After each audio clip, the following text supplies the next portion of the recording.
Buenas noches para todos. Soy Tomasa Bermúdez y en nombre del Laboratorio Servier quiero con gran placer darle la bienvenida a esta sesión interactiva de ficción y realidades del COVID-19 y la hipertensión arterial,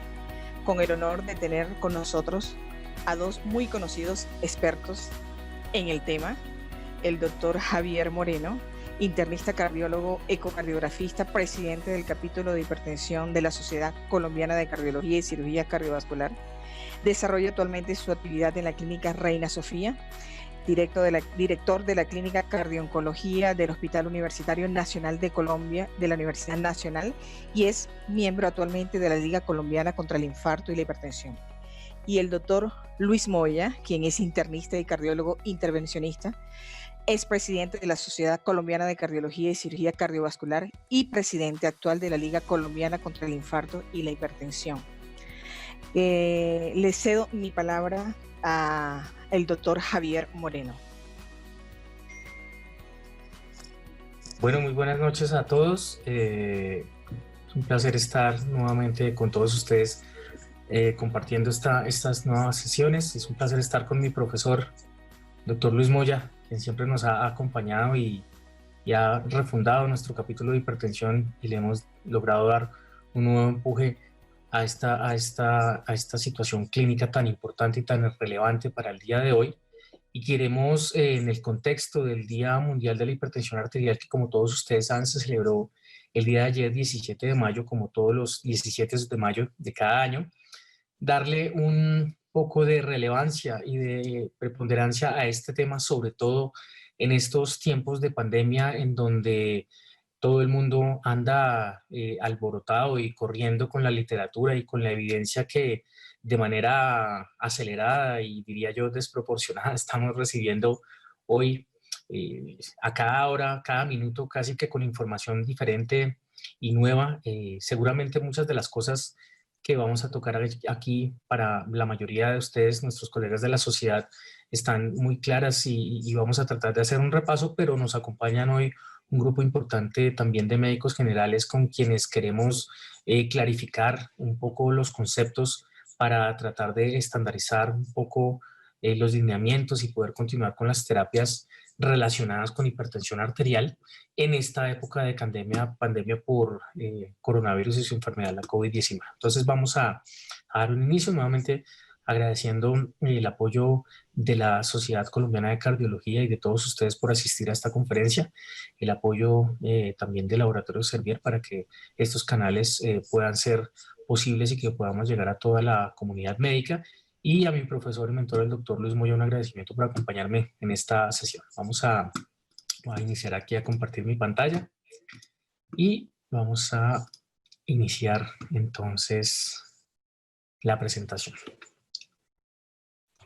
Como les decía, pues esto sucede en el marco del 17 de mayo, Día Mundial de la Hipertensión Arterial. Nosotros como capítulo de hipertensión arterial hemos querido dar dos mensajes fundamentales. Uno de ellos es el control está en tus manos y es darle un poquito ese mensaje de responsabilidad y autogestión que desde temprano, incluso con el primer empuje que le dio nuevamente el doctor Luis Moya, hemos tratado de hacer de esto una situación en la que empoderemos al paciente como el primer responsable del cuidado de su tensión arterial, y por eso ponemos este lema de el control está en tus manos. Hoy en día, como les decía, pues la relevancia está claramente relacionada por lo que está sucediendo en este momento con la situación de coronavirus que nos tiene a todos estresados, pero también con una actitud positiva desde el punto de vista académico, tratando de formarnos a velocidad acelerada también para tratar de darle una solución a toda esta situación. Vamos a empezar esto con una introducción relacionada con lo que está sucediendo específicamente en nuestro país, para tomar unos datos de nosotros,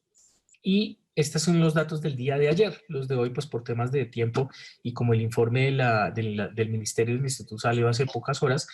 entonces vamos a trabajar con base en los datos de ayer. Hasta el día de ayer teníamos 15.574 casos confirmados y de estos habían fallecido 574.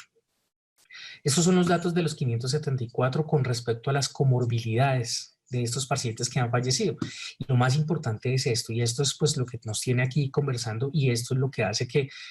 tenga relevancia hoy por hoy este tema. Y nosotros hemos querido darle relevancia un poco más porque siempre les hemos dicho a las personas que se controlen, que se empoderen, y pues ahorita les toca. Realmente en este momento no es una elección, es una realidad y es un deber y es una obligación, es una decisión de vida para las personas que tienen esta condición, apersonarse y controlar la situación. Mire que la hipertensión arterial corresponde al 23.21% de las comorbilidades en nuestros pacientes fallecidos.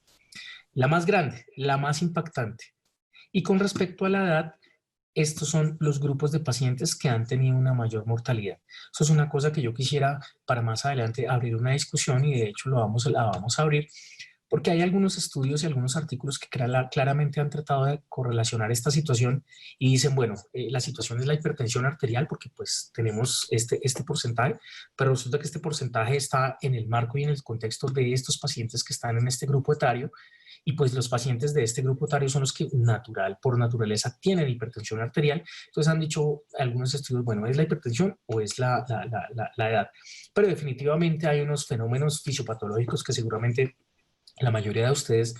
conocen muy bien, que hacen que podamos inclinarnos a un imbalance y una coexistencia de las dos situaciones. Entonces, este es nuestro contexto, esta es la realidad, y esto es lo que pasa con la mortalidad relacionada con el COVID-19 en nuestro país y la hipertensión arterial. Basado en esto, entonces se han hablado muchas cosas con respecto a la situación. Miren que si recuerdan cuando empezó esta situación de COVID-19, hubo una avalancha de comentarios y artículos y algunos pues de referencias realmente no científicas o no de rigor investigativo como el que nosotros estamos acostumbrados a manejar y a leer, en donde nos hablaban de, uno, el riesgo de los pacientes hipertensos de desarrollar una enfermedad más severa, y por el otro lado del riesgo de contagiarse mucho más que los pacientes que no son hipertensos, y cómo algunos de estos medicamentos, específicamente los IECAS y los ARA2,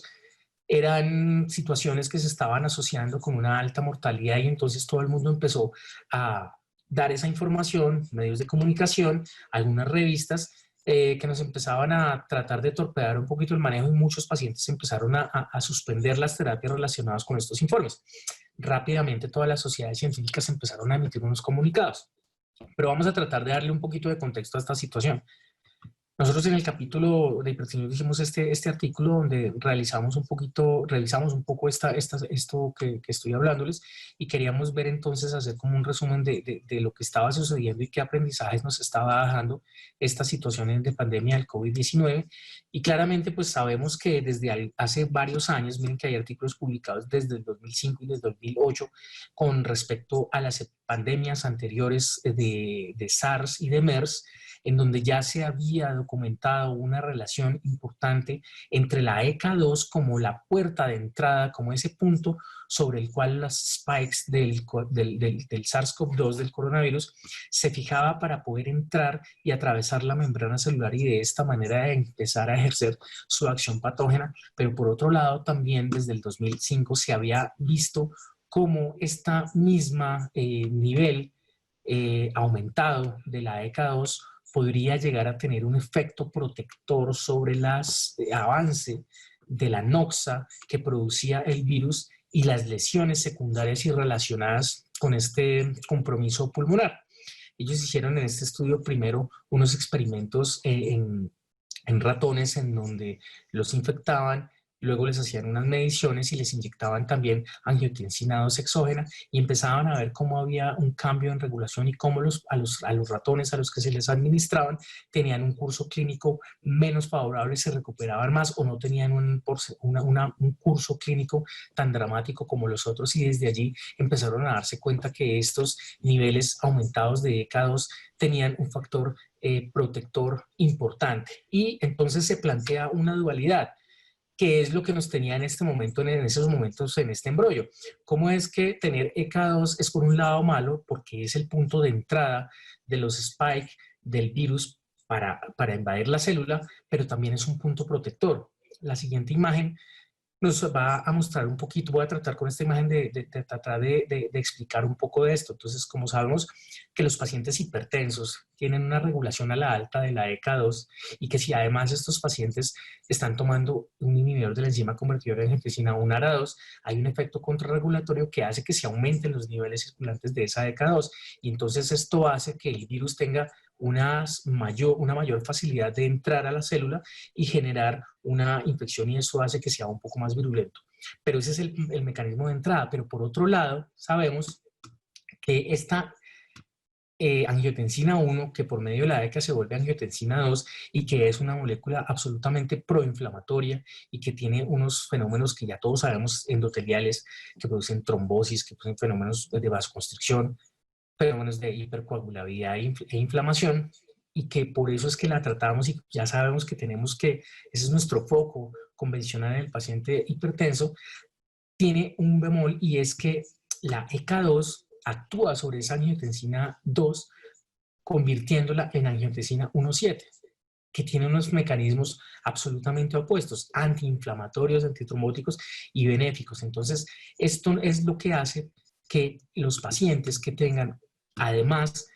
unos niveles altos de ECA2, aunque tienen mayor entrada del virus, tienen un menor fenómeno inflamatorio secundario porque estamos disminuyendo los niveles de angiotensina 2 y aumentando los niveles de angiotensina 1,7, que como les digo, son moléculas que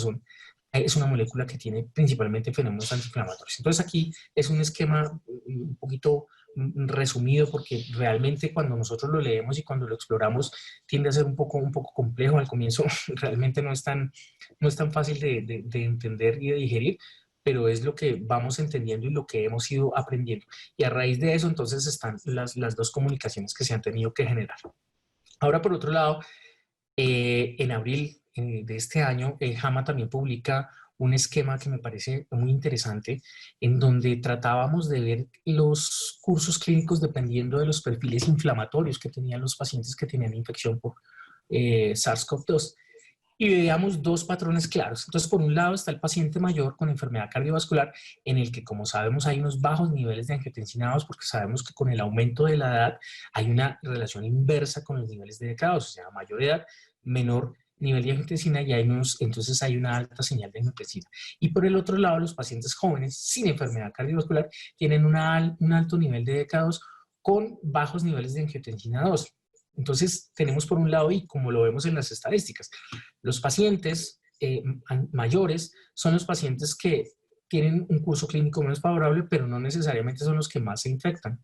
En cambio, los pacientes jóvenes son los que más se infectan, pero no tienen un curso clínico tan desfavorable cuando tienen esto. Es cuando el paciente está infectado, hay unos niveles críticamente bajos de ECA2 con una exacerbación de las señales de angiotensina 2 y eso hace que el paciente tenga una mayor incidencia y que tenga una severidad en el curso clínico mucho mayor. Pero por el otro lado, cuando el paciente es joven y no hay enfermedad cardiovascular, los niveles de angiotensina 2 no están tan altos en este grupo de pacientes.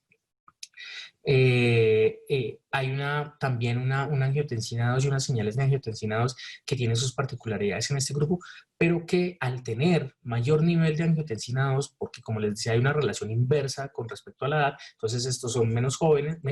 tienen menor edad, pero tienen mayor nivel de angiotensina 2 y esto hace que la incidencia de la enfermedad sea baja, pero además sea alta,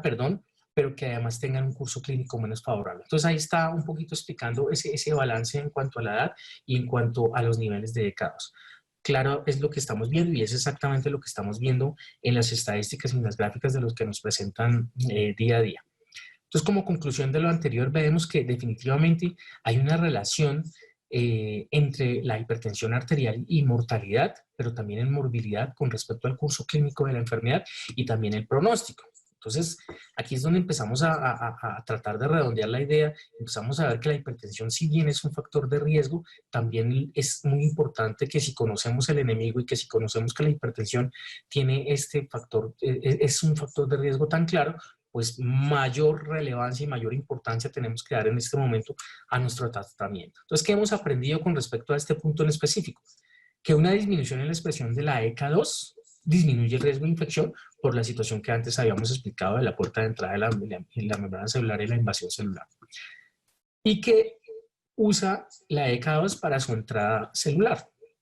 que el uso de IECA y ARA2 incrementa la expresión de la ECA2, y al incrementar la expresión de la ECA2 estamos hablando que consecuentemente lo que va a hacer es disminuir los niveles de angiotensina 2, cambiándolos por angiotensina 1,7 y generando un mecanismo antiinflamatorio que es todo lo contrario a lo que está pasando con los fenómenos exacerbados de inflamación. Como les decía, con los experimentos que se hicieron en ratones, sabemos que aplicar angiotensina 2 exógena disminuye entonces la expresión de la ECA2. Estamos aclarando ahí un mecanismo contrarregulador que hay en esto, entonces, con respecto a este balance de estas dos moléculas. Y que los pacientes con hipertensión arterial definitivamente, pues sí, tienen mayor riesgo de desarrollar la infección, pues de infectarse, y que tienen un curso clínico un poco más severo y un riesgo de muerte. Sin embargo, vamos a ver más adelante con unos estudios que en el momento en que empezábamos a aprender, por ahora hay algunos estudios que parece que muestran que la relación realmente no es tan clara. Entonces, con respecto a estos dos postulados y a estas dos situaciones, todas estas sociedades científicas, y ahí me faltan muchas porque pues todas empezaron a manifestar, y nosotros pues por supuesto hicimos lo propio como sociedad científica en nuestro capítulo, donde definitivamente no nos pronunciamos y que decíamos que no había ninguna evidencia científica que nos permita afirmar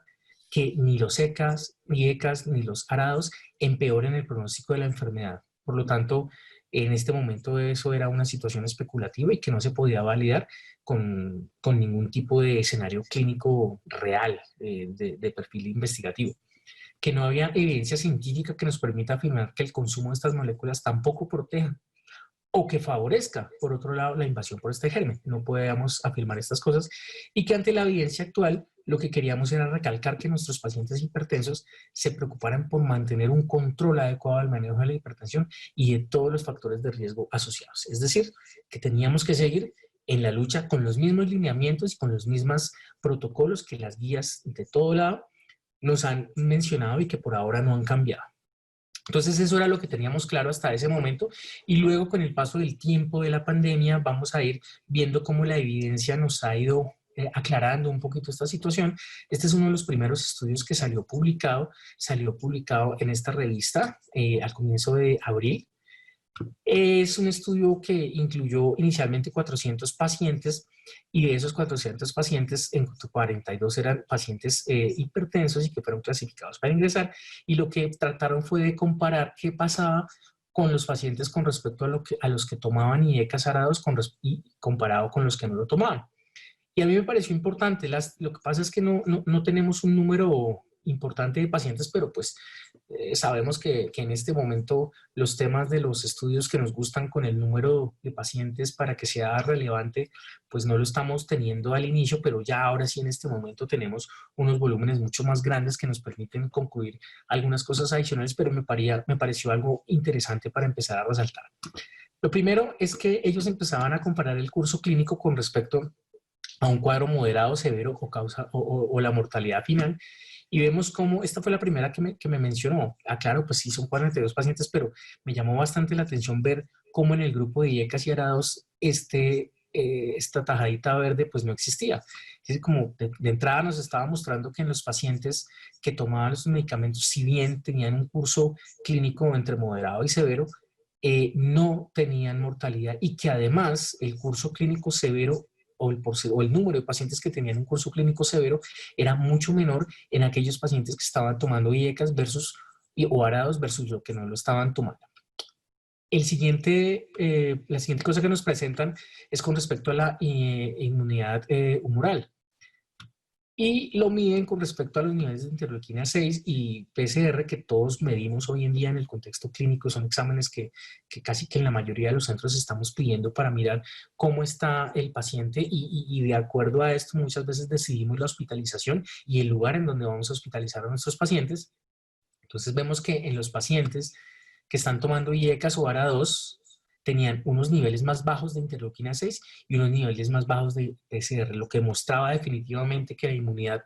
humoral se comportaba mejor en los pacientes que estaban tomando estos dos medicamentos. Y con respecto a la inmunidad celular, pues pasaba lo mismo con respecto a niveles de CD3, CD4 y CD8. En aquellos pacientes que están tomando IECAS o ARA2, los niveles celulares eran mucho más altos, demostrando que no solo tenía un impacto entonces con la inmunidad humoral, sino también con la inmunidad celular. Y con respecto a los picos y las cargas virales, definitivamente no había realmente un impacto mayor en aquellos pacientes que no estaban tomando la molécula y por el contrario teníamos algunas situaciones que parecía que el curso clínico se sustentaba un poquito en esta afirmación para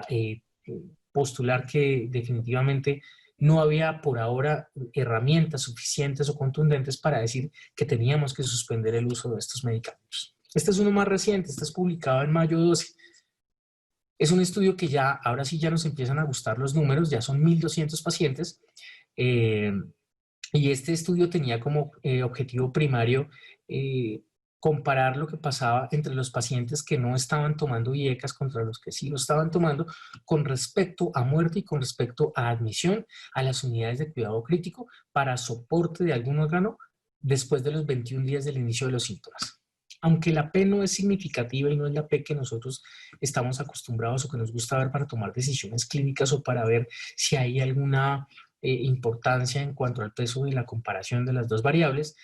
lo importante para resaltar acá es que por lo menos el hecho de que estuviésemos tomando de alguna de estas dos moléculas no era mayor que no tomarlo y por el contrario sí hay una disminución con respecto a la mortalidad y con respecto al ingreso a los pacientes a las unidades de cuidado intensivo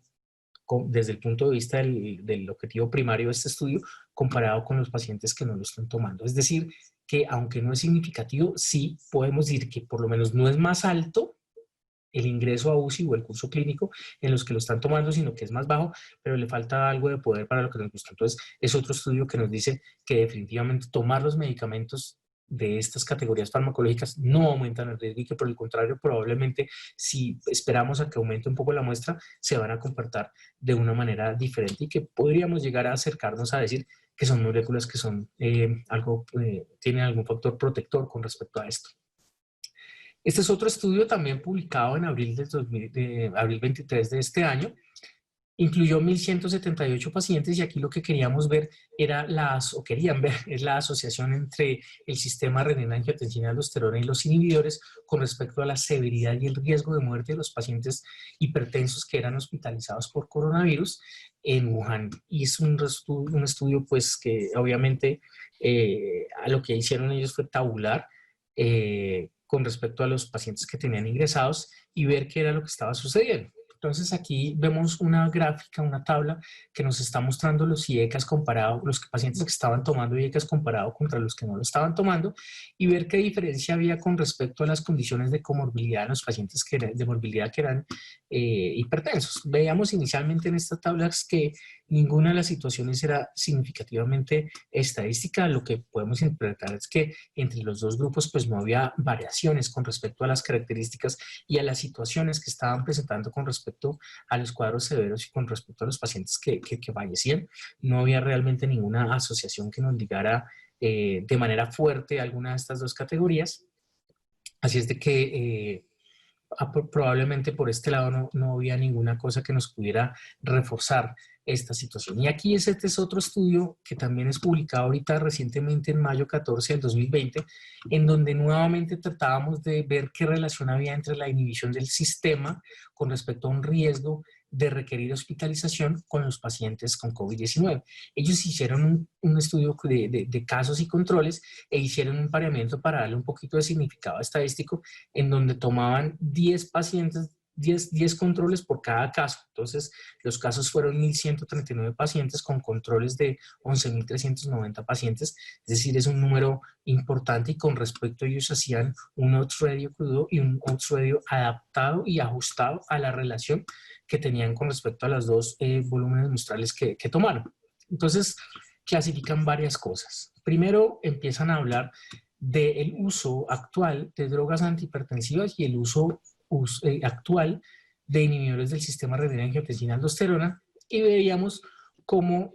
en el estadio final, en el objetivo final, lo que queríamos ver es si era un factor de riesgo, un factor protector, pues definitivamente la balanza se inclinaba un poco hacia el lado protector. Tú sabes perfectamente que en este tipo de análisis todo lo que esté por debajo de uno es protector, todo lo que esté por encima es riesgo. Así es de que ellos veían que aunque no era tenía una potencia importante, sí se inclinaba hacia tener un factor protector el hecho de estar tomando actualmente alguna de estas dos moléculas. No había diferencia con respecto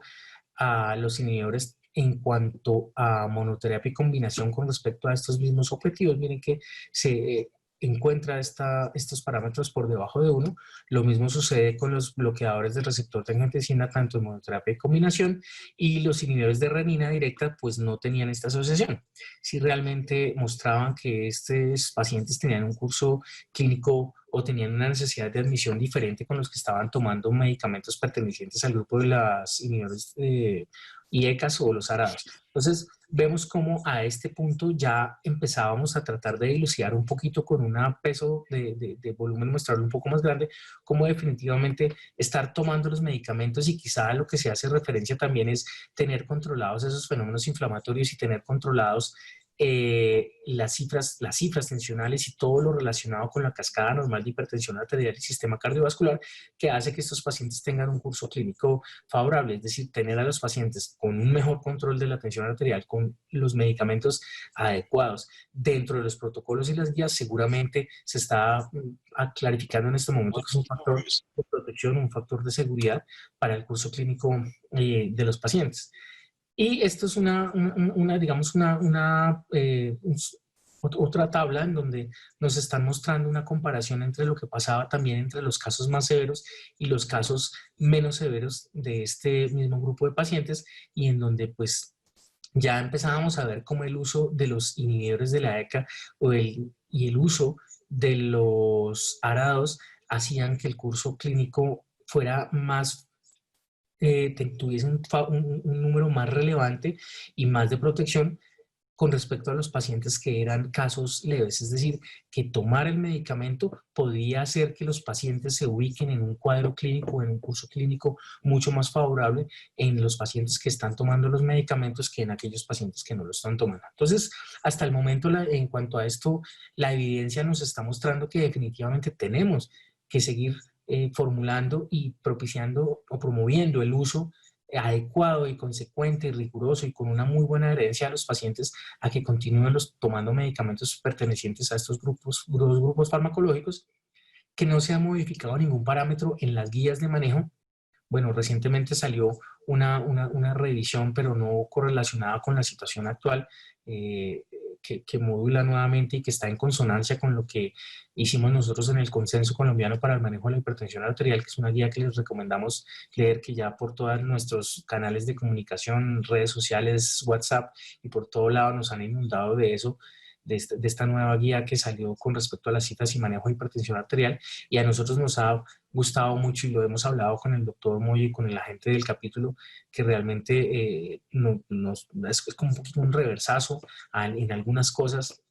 que nosotros habíamos hablado y que hemos hablado en muchos escenarios clínicos con respecto a algunas guías que salieron y que nos ponen un poquito más en consonancia con lo que nosotros habíamos tratado de manejar como parámetros de seguimiento aquí en nuestra población, basado, como les digo, en el consenso, y que el uso de estos medicamentos probablemente tiene un papel protector, modulador, inflamatorio, tanto a nivel humoral como a nivel, como en cuanto a inmunidad celular.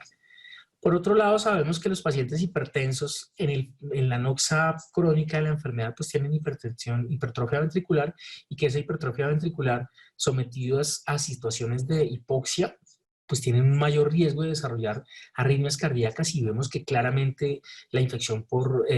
coronavirus y la enfermedad COVID-19 se relaciona con un número aumentado e incrementado de arritmias cardíacas, y aún más que los medicamentos que todos sabemos que estamos utilizando pues son algunos, y sobre todo en esas combinaciones que estamos utilizando, algunos proarrítmicos, y sabemos que tienen alteraciones del QT y que pueden producir arritmias cardíacas severas que finalmente pues pueden llevar a la muerte de nuestros pacientes. Estos pacientes también, por los medicamentos que están tomando,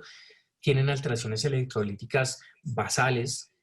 específicamente con potasio, y que además si algunos de ellos son pacientes que están tomando terapia diurética, diuréticos de ASA, o tienen ya algún grado de falla cardíaca, pues esta terapia diurética va a favorecer esa alteración electrolítica en el manejo, en el momento que estamos manejando a nuestros pacientes, y eso va a producir una mayor inestabilidad celular,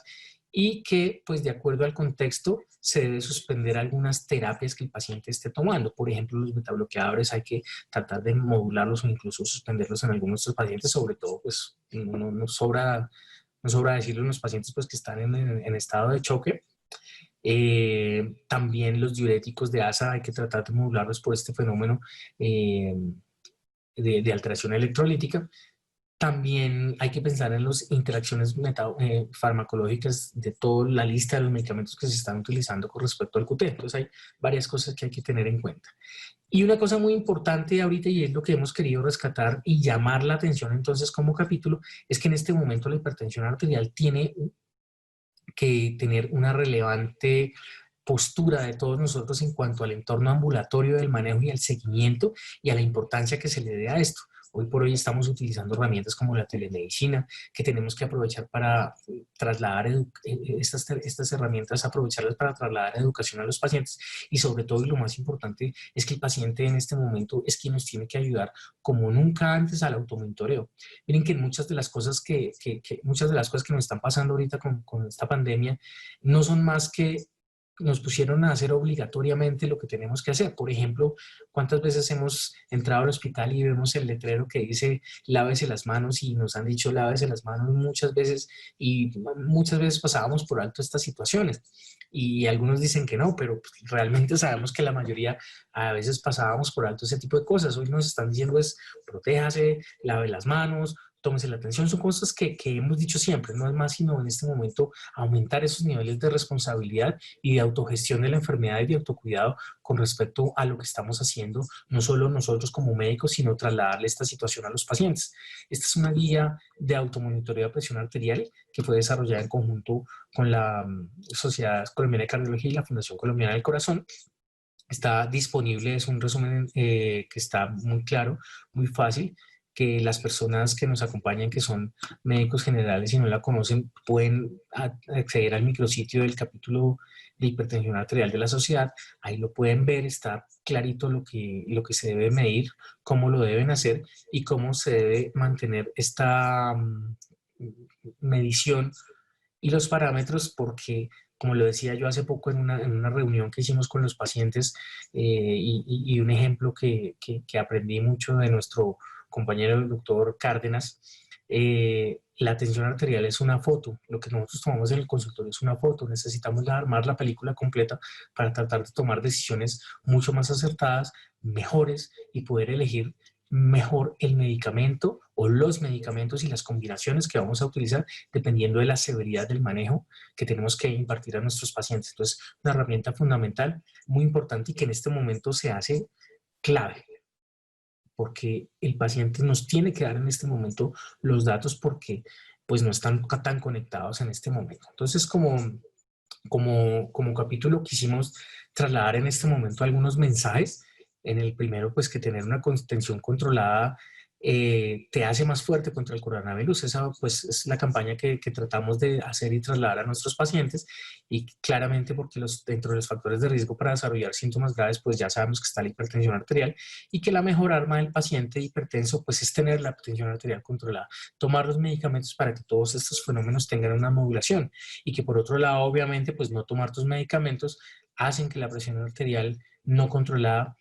lleve a la persona a ser más vulnerable a la infección por el virus. Por lo tanto, claramente sabíamos y queríamos trasladarle a nuestros pacientes que la hipertensión arterial es una de las condiciones más comunes entre las personas que desarrollan complicaciones, y vemos que en nuestro país se está cumpliendo esta condición, como los presenté en la estadística inicial, y es complicaciones pues que amenazan la vida. Les decíamos entonces a nuestros pacientes que no dejaran de tomar sus medicamentos y que esto era una decisión fundamental. Otra de las situaciones que queríamos clarificar y que nos pedían hoy que abordáramos es qué es lo que está pasando con nuestro sistema cardiovascular con respecto a las infecciones. por coronavirus. Entonces, este es un artículo muy interesante que les recomiendo yo que lean. Es muy corto, pero nos está dando un barniz muy rápido de lo que está pasando de manera aguda y de lo que probablemente nos va a pasar de manera crónica, haciendo un símil con infecciones anteriores que ya conocemos, porque pues por ahora no sabemos obviamente qué va a pasar. Esto está empezando hasta ahora, aunque ya hay mucha información, pero todavía estamos en pañales en cuanto a la información que necesitamos. Entonces, esta es una gráfica que nos muestra con respecto a la infección y con respecto a la interacción con el sistema vascular, cardiovascular, qué pasa de manera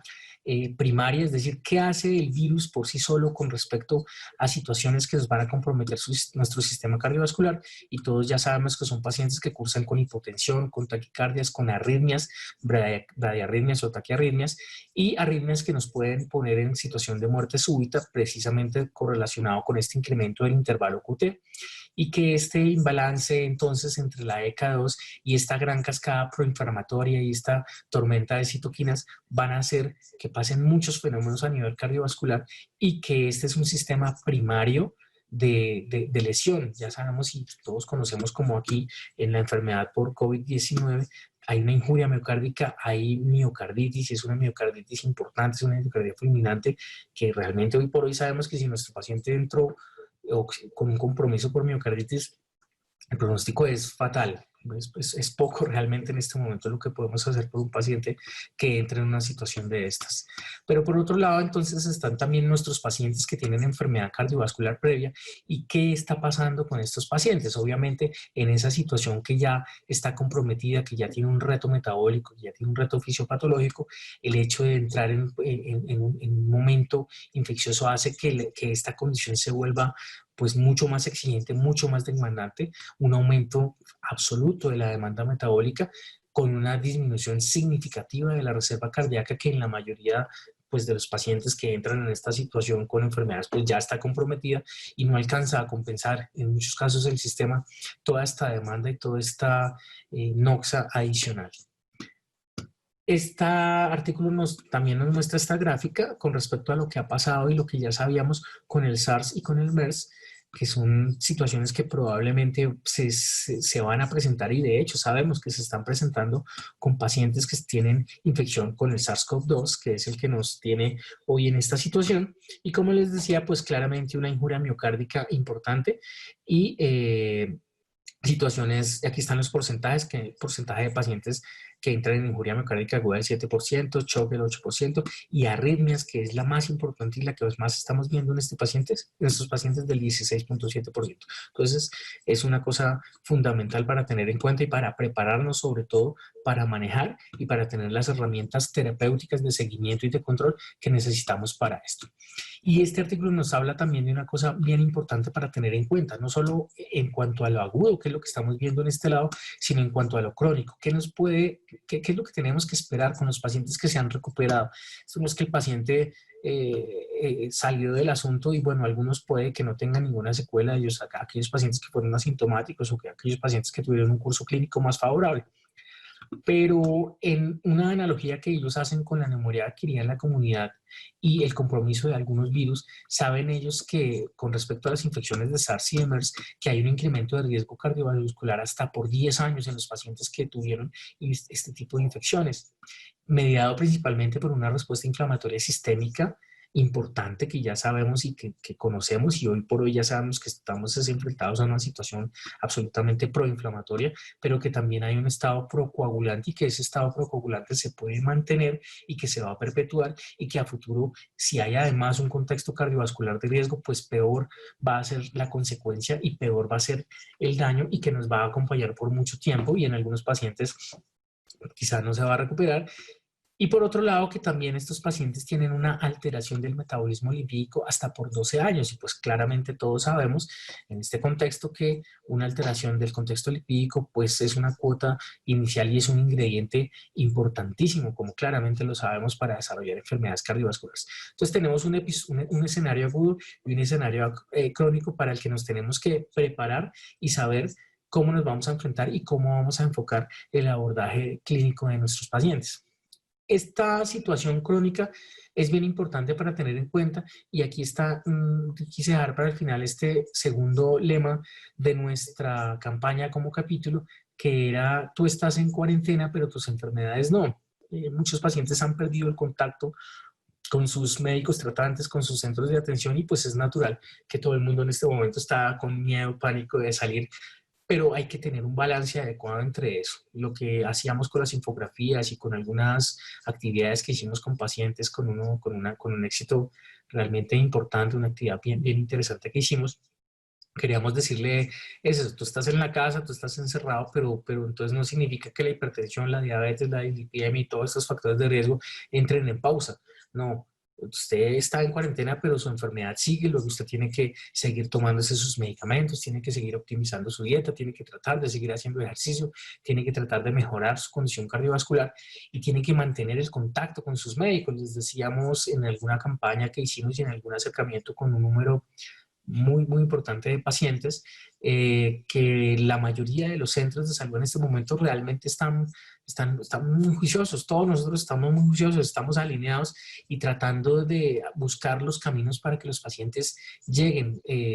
Hay sitios, les explicamos que era un sitio no COVID, que es un sitio COVID, y que ellos podrían llegar a ir a un lugar y seguramente pues, con un riesgo muy bajo de contraer infección. Entonces, para que, recalcándole esa situación de que seguramente y esperamos que esta situación de pandemia pase, pero las enfermedades crónicas ahí están y allí seguirán, y no queremos, después de que pase todo esto, entonces ahora enfrentarnos a la segunda pandemia, que es ese número aumentado de pacientes con enfermedades cardiovasculares y todas sus complicaciones que están allí pidiendo pista para llegar a nuestros escenarios negativos, porque pues no nos estamos dando a la tarea de controlar esta situación. Entonces, un punto de educación y de trasladarle estos mensajes a nuestros pacientes para que no entremos en esto, porque pues finalmente es un trabajo de equipo bien importante y que tenemos que seguir construyendo, haciendo y aprovechando. Yo sobre todo quería decir eso de aprovechar este momento para estimular un poquito a nuestros pacientes para que cumplan con lo que les hemos dicho durante años y que en este momento, pues, sí, como lo decíamos, es una decisión de vida. Es algo muy importante. Bueno, esta es, digamos, como la introducción de lo que queríamos hacer. No queríamos profundizar tanto en estos temas en el día de hoy. Sabemos que han habido unas charlas similares en este mismo canal en los días anteriores, entonces no queríamos, digamos, volver a repetir un poquito más de eso. Seguramente conocen y conocemos información un poquito más detallada y un poquito más profunda, pero como les decía, hoy se quería hacer un enfoque diferente, sobre todo porque nos acompaña un número importante de médicos generales. Y queríamos hacer algo diferente hoy, es tener un conversatorio con el doctor Moya y con ustedes a través de del canal de preguntas y para que traten de opinar, de trasladarnos sus inquietudes y poder responderlas entre nosotros. Entonces, ahora vamos a pasar a esa segunda sesión, que es tratar de darle un poquito más de tiempo a la sesión de preguntas y respuestas, que en la mayoría de las conferencias pues no ha habido tanto ese espacio. Entonces, más que tratar de tener una charla magistral, vamos a tratar de tener ahora una interacción con ustedes, tratando de responder las dudas que hayan. Entonces, ya en este momento invito a mi profesor, el doctor Luis Moya, para que nos acompañe y para que empecemos a tratar de dilucidar un poquito esta situación. Entonces, doctor Moya, yo le invito a que tratemos un poquito de aclarar primero este tema de hipertensión y de edad. ¿Cuál es la relación que usted cree que hay con respecto a eso? Porque como digo, hay unos artículos que dicen, bueno, el tema no es la edad, el tema no es la hipertensión, el tema es la edad. Pero pues claramente tenemos unos fenómenos fisiopatológicos allí que nos están contextualizando esta situación. Entonces, ¿qué opina con respecto a este primer punto, profesor? Bueno, Javier, gracias por la invitación a ti y a la sociedad y al laboratorio Servier y a todos los que están con nosotros ahorita en línea. No, hay miles de preguntas y dudas sobre esto. Tal vez sobre la edad yo no tendría mucha duda. Sabemos que por encima de los 50 años realmente casi todos somos hipertensos. casi un 60%, diría yo, que está publicado, y entre más avancemos de edad, más hipertensión. Y podríamos decir que es casi un fenómeno fisiológico por el endurecimiento de las arterias. A mí lo que me parece curioso y quiero comentarlo con todos es que nosotros ahora como cardiólogos estemos hablando de un virus y de infecciones virales que solamente nos habían dejado el capítulo de la miocarditis y pericarditis, y que ahora realmente está afectando directamente el corazón, como hemos visto, y que hasta los infartos, la falla cardíaca, en fin, son más notorios en estos pacientes. Y hasta ahora nosotros recordamos cuando ejercíamos solo medicina interna, yo por allá en la década del 70, y volver a estos temas tan interesantes de toda esta fisiopatología que tú muy bien has descrito. Definitivamente la conclusión más importante después de oírte es quizás que ninguno de estos medicamentos, de los inhibidores y los bloqueadores del ARA y de los IECA, hay que suspenderlos. Es más, la doctora Gabriela Custer muy claramente lo dice en el último journal, que al suspenderlos es mucho más peligroso, porque se desencadena y se agrava más la infección. Luego, para el médico general, para el intensivista, para los que nos escuchan, es muy claro que no hay una evidencia realmente clara, y como Javier muy bien lo explicó, al contrario, parece que nos va mejor con eso. Y no es nuevo, porque esto desde del virus de la influenza lo estudiaron como lo escribiste en la última diapositiva, y luego el SARS y el MERS claramente hablaban. Lo que pasa es que nos dejaban el corazón quietico. Nosotros los cardiólogos nos quedamos callados, pero esto es muy viejo, está muy descrito, y hasta ahora, porque ya es un virus que es fácilmente contagiable y realmente es muy agresivo en todo el sistema cardiovascular. El resultado de las embolias microvasculares, de infartos, de compromiso del músculo, de daño del miocardio en sí, del pericardio, pues nos tiene aquí a usted y a mí hablando. Pero si no, estarían los neumólogos y los epidemiólogos, como siempre han hablado, en el H1N1, y sí, nos tiene asustados y de pánico todos, pero realmente con las medidas de prevención, y sabiendo que estos pacientes con riesgo, que definitivamente, como los decía en una diapositiva, hipertensos, con patología cardiovascular, obesos y diabéticos, debemos estar alerta. No es que sean más susceptibles de que cojan el virus, sino que se agrava la presentación del virus, y que nosotros como médicos debemos estar alerta con estos pacientes para saber que tenemos que tener los parámetros de inflamación tempranamente. Es decir, es un COVID positivo, qué factores de riesgo, qué comorbilidad cardiovascular tiene, para realmente tener unos parámetros inflamatorios, la ProNP, la proteína C reactiva, rápidamente un ecocardiograma, una tomografía en sí, para saber de dónde podemos anticiparnos a la inflamación, que es el peligro más grande con el cual responde el sistema cardiovascular, y que su mortalidad, como bien lo decías, es muy alta. Sí, uno lo que ve es que realmente cuando recordamos y estamos estudiando hipertensión arterial solita, no en este contexto, es el endotelio un gran protagonista en esta situación, y aquí lo que estamos viendo es cómo hay una magnificación a la N potencia de estos fenómenos que claramente conocemos y que hemos estado estudiando y aprendiendo desde hace tanto tiempo, y cómo ahora nos ponen un poquito en jaque con esa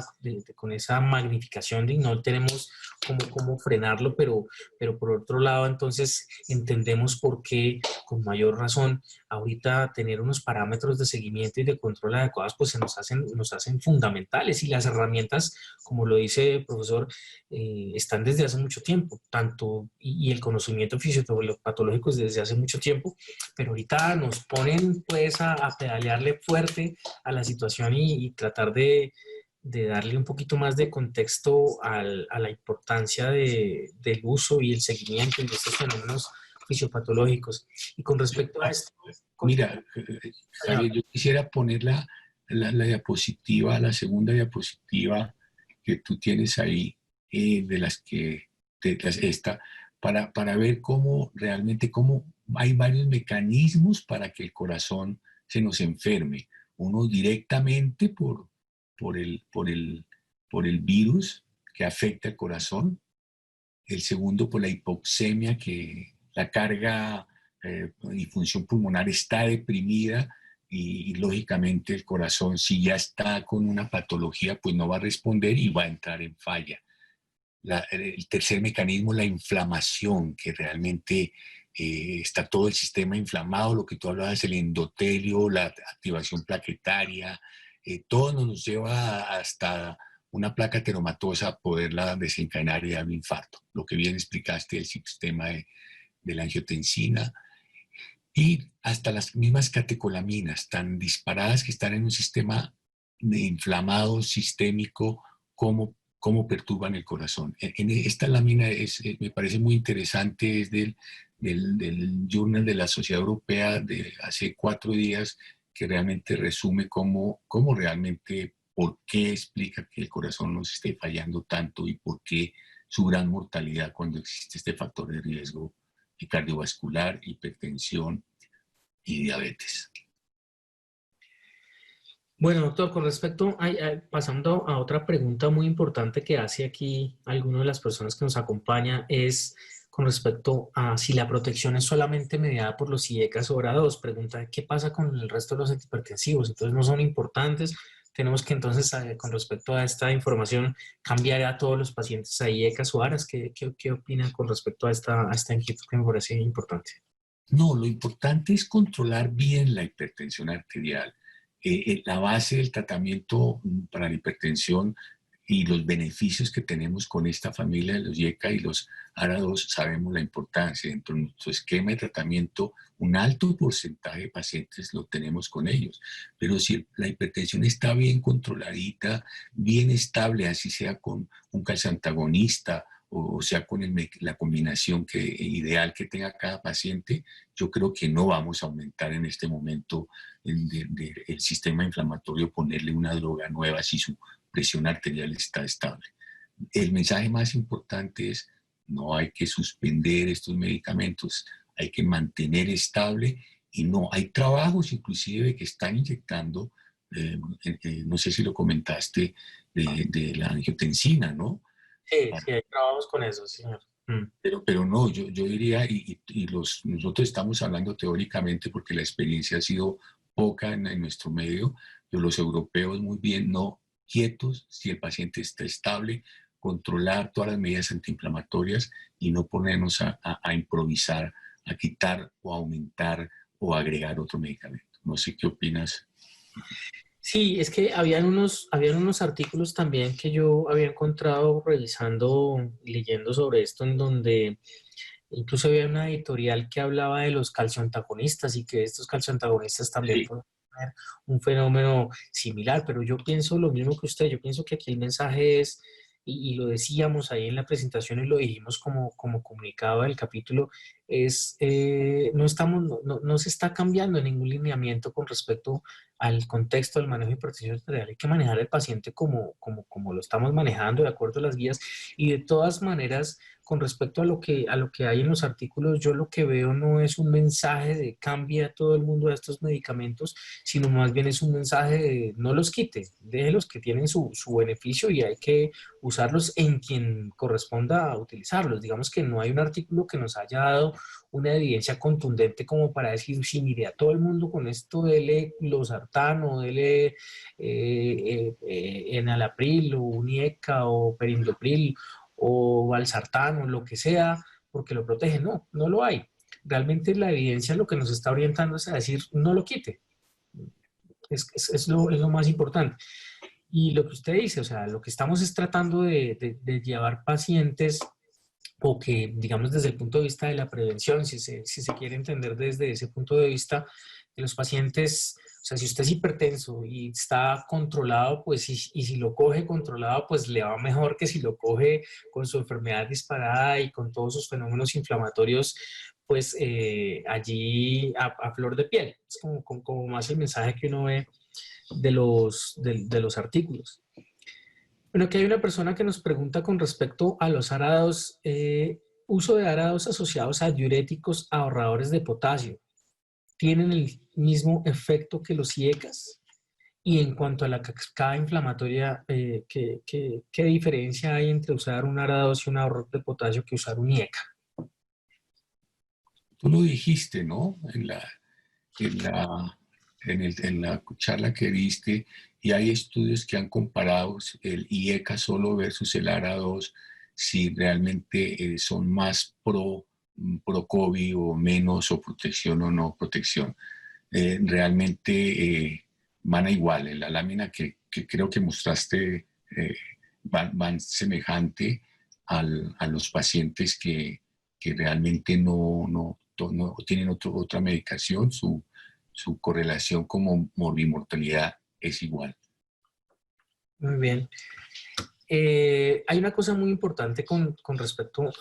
sobre todo a los diuréticos, que sí es importante dejar claro y balancear sobre su uso y el riesgo de alteración electrolítica en estos pacientes. Entonces, como hay tantas cosas que suceden y realmente el contexto clínico y en hospital lo vemos, de lo que le pasa a estos pacientes, que es una enfermedad muy compleja realmente de lo que nos estamos enfrentando, ¿no? Una enfermedad que tiene muchas aristas, muchos fenómenos que suceden con ellos, muchas cosas que les tenemos que suministrar, líquidos, bueno, un pocotón de cosas que favorecen alteraciones electrolíticas, y estas alteraciones electrolíticas en un miocardio que está inflamado, que está pues en este entorno inflamatorio, y que además venga una alteración de potasio, pues tiene unas complicaciones y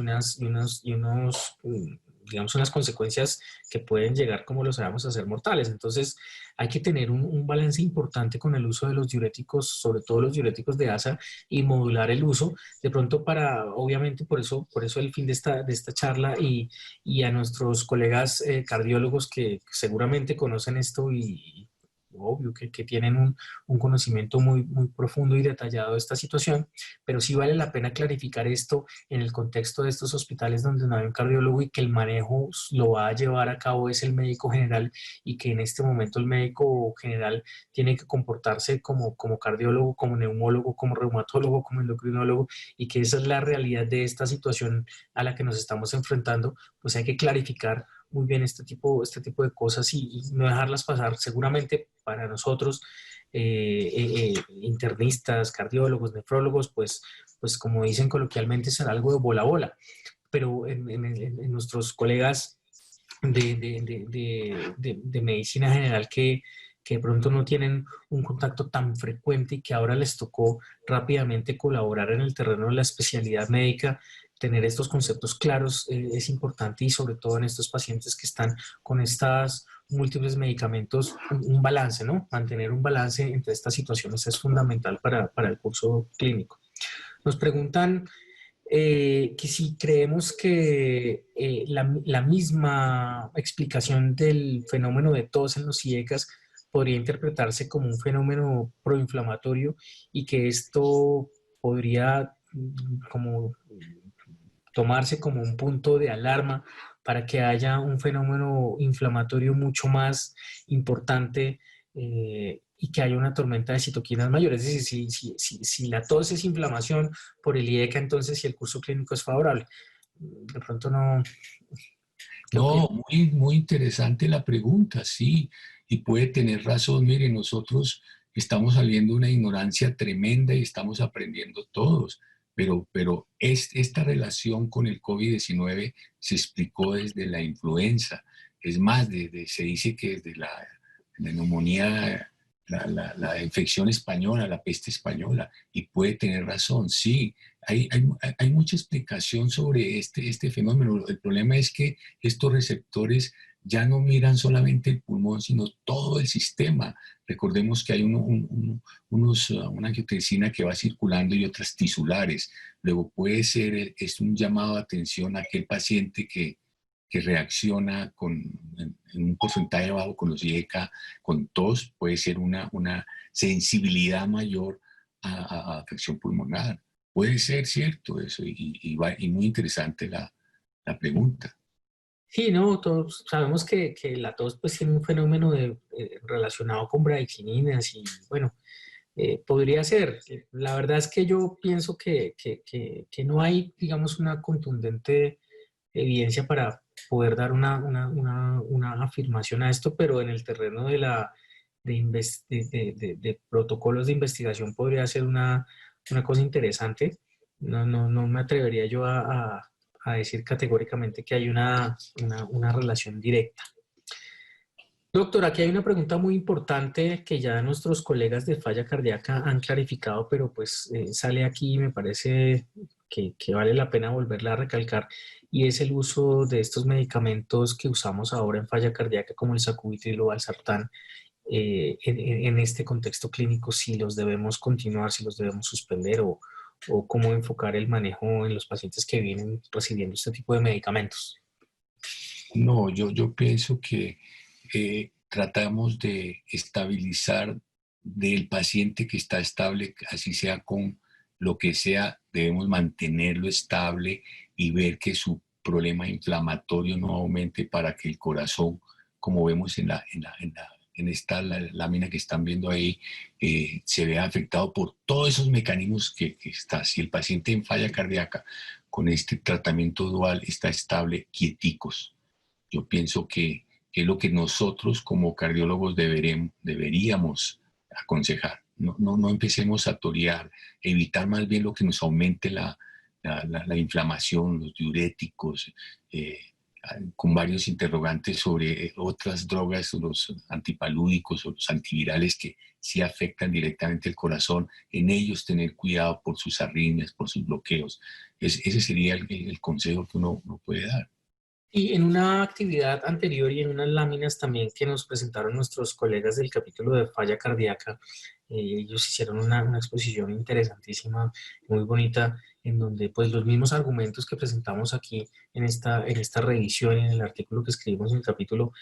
pues aplican para este tipo de moléculas, no son más una combinación de ello y aplica, y ellos se expresaron en congruencia con eso de que diciendo que no hay ninguna evidencia para suspenderlo. Todo lo contrario, hay que continuarlo, hay que seguirlo. Es un medicamento que en este momento ha cambiado la historia de la falla cardíaca y por lo tanto, con esta misma explicación fisiopatológica, estos medicamentos pues deben ser continuados y se deben mantener y optimizar en el contexto del paciente infectado. Obviamente, pues con respecto a dándole secuencia a otra pregunta, en esa misma línea, pues obviamente hay que ajustarlo dependiendo de la situación clínica del paciente, modulándolo en el paso a paso del contexto clínico que vaya presentando nuestro paciente, pero se debe mantener. Y con respecto a esta misma línea farmacológica, doctor, nos preguntan y varias preguntas con respecto al uso de los beta-bloqueadores en este contexto, si seguirlos, si suspenderlos, cómo pueden ellos ajustar estos manejos en cuando hacen conciliación de medicamentos en estos pacientes. Yo pienso que todo paciente necesita ciertos medicamentos. Nosotros en nuestro consenso muy claro y ahora en las nuevas guías de la Sociedad Internacional de Hipertensión, los betabloqueadores tienen una indicación precisa en pacientes coronarios o simpático dependientes. Aquí en un paciente con un estado inflamatorio sistémico, en que está en un estado de pre-shock, le daría a uno miedo dar un beta bloqueador. Luego, no, quietos. Yo creo que todo es una enfermedad sistémica que hasta ahora vemos que puede afectar de una manera grave el corazón. Nos ha dado infarto, rompe los ateromas por la parte inflamatoria, ha afectado el riñón, el cerebro. No, quietos con el manejo que está. Los beta bloqueadores en este momento no tienen para ninguna indicación en un estado agudo como es las complicaciones que da el COVID cuando ya falla el corazón y hay falla multisistémica. Digamos que en relación con esta pregunta, nuestro consenso actual para el manejo de la enfermedad de la Asociación Colombiana de Infectología y de una red colaborativa en la que hemos estado participando como sociedad, claramente la recomendación es que en el contexto clínico, digamos, del curso clínico favorable del paciente que está tomando el medicamento, pues hay que continuarlo, pero en la medida que el proceso fisiopatológico y las fases de la enfermedad de COVID-19 se van presentando, pues hay que ir modulando los medicamentos y los betabloqueadores, pues hay que tratarlos con cuidado porque son pacientes que se nos van a ir hacia el lado pues del shock y pues esto es un medicamento pues, que no debe ir en este contexto y la recomendación es modularlos en ese contexto del paciente que avanza en las fases de la enfermedad, pero si el paciente está dentro del curso clínico leve, pues realmente monitorearlo, pero pues no hay una, digamos, recomendación clara con respecto a suspender este tipo de medicamentos, pero sí estar muy atentos y modularlos. ¿Alguna persona pregunta con respecto a si que hay conocimiento con respecto al beneficio de la vitamina D3 y que algunos protocolos de manejo de enfermedad cardiovascular e incluso hipertensión apoyan el uso coadyuvante de estas moléculas y teniendo en cuenta que algunas publicaciones han dado como un factor de riesgo los bajos niveles de vitamina D3, si sería prudente mantener o iniciar este tipo de suplencias en los pacientes con enfermedad y en los pacientes hipertensos que están en riesgo y digamos como incluirlo dentro de las terapias básicas en este momento para el manejo? Hay mucha especulación y poca experiencia. Si usted tiene, nosotros últimamente estamos midiendo en enfermedad coronaria y enfermedad cardiovascular los niveles de vitamina D. Si están bajos, pues hay que suplirlos, agotando las vías naturales. Pero el nivel de vitamina D se ve muy bajo y hay un estudio muy bonito colombiano en que hay un alto porcentaje, sobre todo de mujeres con bajos niveles de vitamina D. Se dice que aumenta las defensas, igual que la vitamina C, igual que la parte inmune de defensas para un cuadro viral. Luego en esto no somos autoridad, creo, y no hay una evidencia clara que hay que ponerles vitamina D, aumentarles la vitamina C, darles el complejo B, no. Lo que nosotros recomendamos es si hay factores de riesgo, si hay comorbilidad cardiovascular, si hay hipertensión, hay que andar supremamente cuidadosos y extremar toda la prevención, porque si tenemos esto, la mortalidad con el COVID, si nos llega a coger, es altísima. Es lo que sabemos y hay que en estos pacientes estar alerta con todas las medidas de los niveles de liberación de antiinflamatorios para saber que se nos puede complicar y que tenemos que anticiparnos. Pero decir que darle tanto de vitamina D, no hay evidencia que yo sepa científica para un paciente, para su manejo durante el COVID-19. Hay unas publicaciones que se han pronunciado, doctor, con respecto a eso, e incluso la semana pasada la Asociación Colombiana de Endocrinología hacía una conferencia con respecto a eso, y ellos sí se manifiestan con respecto a que hay una clara relación con unos bajos niveles y un curso clínico desfavorable en esta situación. Entonces, pareciera que si bien, digamos, no hay una indicación clara en cuanto a la suplencia y mecanismo y dosis de suplencia, lo que sí sabemos es que debemos tener niveles adecuados, seguirlos y mantenerlos en un nivel óptimo y que eso probablemente va a tener un impacto. De hecho, hay algunos protocolos que la miden, de algunas guías de otros países, en donde miden los niveles de vitamina D y lo asocian claramente como un factor de riesgo para un curso clínico no tan adecuado. Pero no quiere decir que se tome libremente y que tómelo y está protegido con el COVID, contra el COVID. Claro, no, si usted tiene niveles bajos, pues hay que controlarlos. Si tiene la hemoglobina baja, pues hay que darle hierro. Pero no tomando vitamina D y andando sin tapabocas y sin las medidas preventivas, y no te va a coger el COVID-19. No, hay que saber cuáles son los niveles para uno saber que necesita corregir y ponerse en niveles normales. Bueno, aquí una pregunta que yo creo que ya es más de la claridad de lo que se dijo durante la conferencia, pero una persona pide que se clarifique, que clarifiquemos entonces si desde el punto de vista dice, desde el punto de vista de plausibilidad biológica, ¿existiría entonces un mejor desenlace clínico en pacientes con hipertensión arterial y COVID-19 con IECAS o ARA2 y específicamente en particular con algún IECA o ARA2 específico? Ahí te la dejo. Pues yo creo que lo que tenemos aquí hoy por hoy claro es que definitivamente estar tomando los medicamentos antihipertensivos y de estos grupos farmacológicos pues muestran que el desenlace no es, yo no diría un factor protector, pero sí lo que digo es que el paciente que está tomando esto tiene un curso clínico más favorable, pero tiene que ver con todo este fenómeno que en esta gráfica que hemos dejado ahí de presente pues está modulado con estos dos medicamentos, porque digamos que sí, eh, lo que ve uno es que se mete con toda la cascada inflamatoria y con toda esta tormenta de citoquinas y la AC2. Entonces son medicamentos que tienen un impacto positivo con respecto al curso clínico, pero yo no creo que haya una evidencia en este momento como para meterlo como una droga que se formule desde el punto de vista de protección, es decir, que una persona que no tiene la indicación de tomarlo por hipertensión o por falla cardíaca, estos medicamentos se incluyan dentro del esquema del manejo de COVID-19, pues que pues no hay una evidencia fundamental con respecto a protección, es decir, como que estos sean dentro de la batería, más lo que sí sabemos es que modulan esto en el paciente que tiene la indicación. Y si hay una relación específica con recomendar algún IECA o ARA2 específico, pues no podemos, no existe, no hay ninguna evidencia con respecto a casarnos o a recomendar alguna molécula en particular. Yo agregaría una cosa que me parece muy interesante antes de terminar, porque creo que estamos pasados como 10 minutos. Sí. Esto nos ha enseñado, y hay estudios muy, muy importantes a dirigir,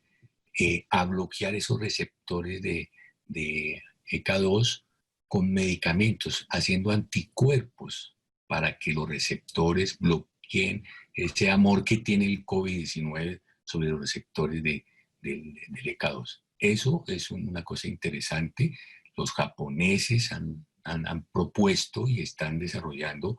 ojalá eso prontamente, porque yo pienso que la vacuna y este problema lo vamos a tener un año más, año y medio, y nos va a cambiar la vida a todos. Luego, por ahí puede ser el manejo también, porque mire que esta relación es clara y nos lo están mostrando los virus desde hace muchos años y hasta ahora como que estamos cayendo en cuenta y estamos hablando de esto tan seguido. Por ahí puede estar, creo yo, un buen esquema de tratamiento, bloquear ese cariño que le tienen por los receptores del ECA2. Bueno, vamos a hacer la última pregunta, doctor, ya para cerrar, cambiando un poquito el tema farmacológico, a vernos un poquito el seguimiento, y nos preguntan en este momento si mapa o monitoreo domiciliario, ¿cuál sería la estrategia que se debería apalancar o a cuál le insistimos, al monitoreo ambulatorio o al automonitoreo domiciliario? Muy interesante, sí. Aparte pues este sí es para el Día Mundial. Usted muy bien sabe que en la Liga Colombiana contra el Infarto y la Hipertensión y en nuestro consenso queremos es responsabilizar al paciente, que el paciente aprenda a conocer, como lo decía muy bien la campaña del año pasado, de conozca sus números, conozca su presión, responsabilizarlo y conozca su presión. Nos ayuda mucho el mapa cuando tenemos las dudas del consultorio. Y el mapa tiene sus indicaciones y el mapa con las medidas hemodinámicas es fabuloso para el médico. Pero el AMPA, o sea, la toma en casa es más importante. Y es que motivamos al paciente y lo compenetramos en el tratamiento y lo hacemos adherir al tratamiento. Luego, cada uno tiene su indicación precisa. El mapa está muy claro a quién solicitamos el mapa para evitar esa hipertensión del del consultorio, en los que no sabemos cómo va el manejo, si tenemos que cuadrar o no el manejo, en fin, hay unas 10, 12 indicaciones precisas, pero el AMPA es una necesidad, es decir, todo paciente hipertenso debe tener su tensiómetro en casa como el diabético tiene su glucómetro, para que se responsabilice y comparta con nosotros el manejo de la presión arterial, porque nosotros no somos receptadores nomás, ni consejeros. Es el paciente el que tiene que curarse con cambios de vida, de sus hábitos saludables y de manejar sus cifras. O sea que el AMPA, nosotros hicimos la campaña desde el año 18 contigo y con la sociedad y con la liga y con todos los que estábamos interesados en hipertensión, en realmente que sea responsable. Y lo hemos logrado, yo creo, de que un tensiómetro en casa nos ayuda muchísimo a prevenir los 20 millones de pacientes que se mueren anualmente. Es que esto es peor que una pandemia. Aquí estamos asustados con 300.000 muertos, sí, por lo que es prenderizo, contagioso, pero la hipertensión mata más que cualquiera. La sola hipertensión casi da 10 millones, pero en conjunto lo que produce la enfermedad cardiovascular es terrible las cifras y ya nos acostumbramos. Luego, yo creo que ese es el mejor consejo, un tensiómetro para que le ayude a su médico cómo va su presión, le pueda decir por teléfono o le lleve su tabla o el mapa cuando el médico le indique y quiere saber y precisar cómo está su manejo. Sí, muchas gracias, doctor Moya. Definitivamente,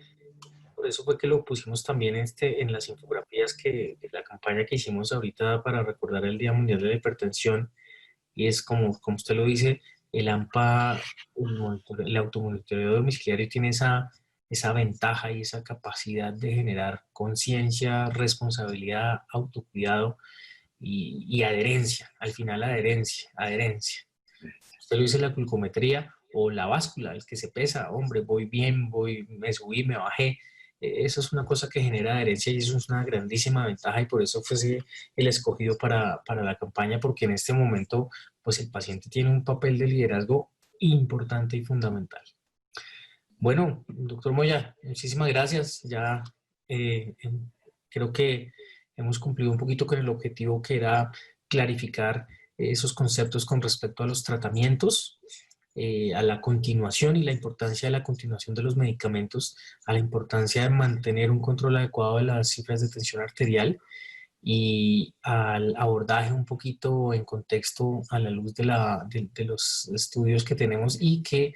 independiente de lo que está pasando en esta situación, las guías de hipertensión son el camino, son lo que tenemos que seguir y para eso pues están muchas herramientas, incluyendo nuestro consenso para continuar con el abordaje. Muchas gracias a las personas que nos han acompañado y por sus preguntas y esperamos haber logrado clarificar muchas de ellas. En nombre del Laboratorio Servier, reiteramos nuestro agradecimiento a los doctores Luis Moya y Javier Moreno por esta revisión tan clara y valiosa que nos despejó muchas dudas e interrogantes que teníamos con referencia al uso de los inhibidores del sistema renina-angiotensina y a la actual pandemia. Y desde luego también queremos agradecer a la audiencia, porque sabemos que no es fácil dedicar un espacio a la educación médica continua después de un día de ardua labor. Feliz noche para todos. Gracias, muy amables por la invitación. Muchas gracias a todos por la asistencia. No sé, tengo que